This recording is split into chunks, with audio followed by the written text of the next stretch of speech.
দ্বারা না হই যদি আমরা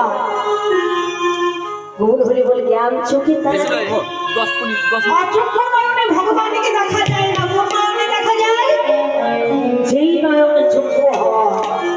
এখন আপনারা প্রশ্ন করতে পারবেন, ও মা তুমি বলছো অযোগ্য নয়ন, এখনই বিক্রয় করতে গেলে বাবা লাখ লাখ টাকা দেবে, দেবে না?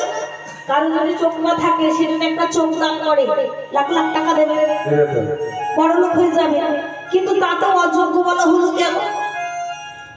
বলি অযোগ্য এই কারণে বলা হলো, লাখ লাখ টাকা দিলে চোখ দান করা যাবে, তুমি টাকা পেলে কিন্তু তুমি কি শান্তি পেলে? অমূল্য সম্পদ কি টাকা দিয়ে পাওয়া যায়? পাওয়া যায়।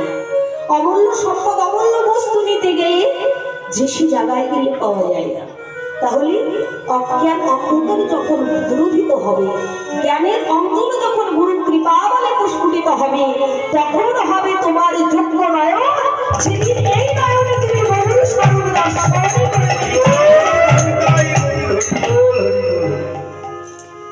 তাই মা তাহলে ভগবান শিক্ষা দিচ্ছেন যে আজকে মানব লীগের প্রভাব জন্ম ভগতে বাজারে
বারবার যখন জিজ্ঞাসা করছি তখন আমারই বংশ স্মরণ করে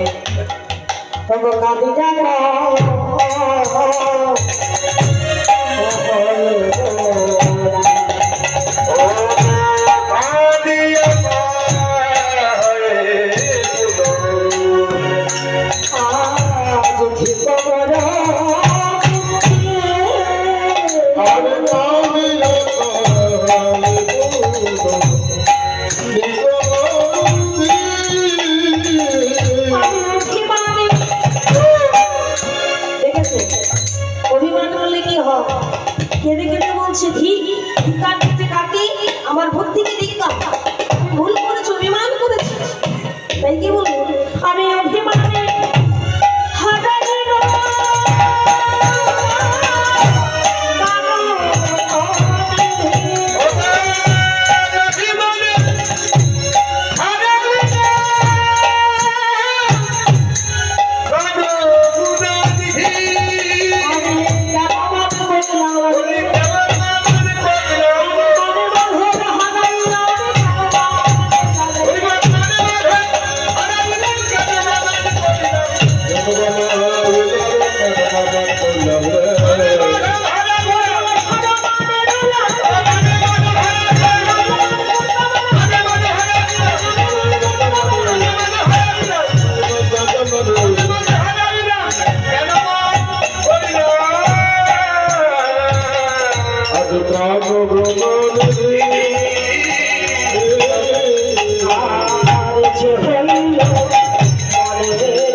দেখেছো মানে কথায় কথায় কথায় শোনা তাই না?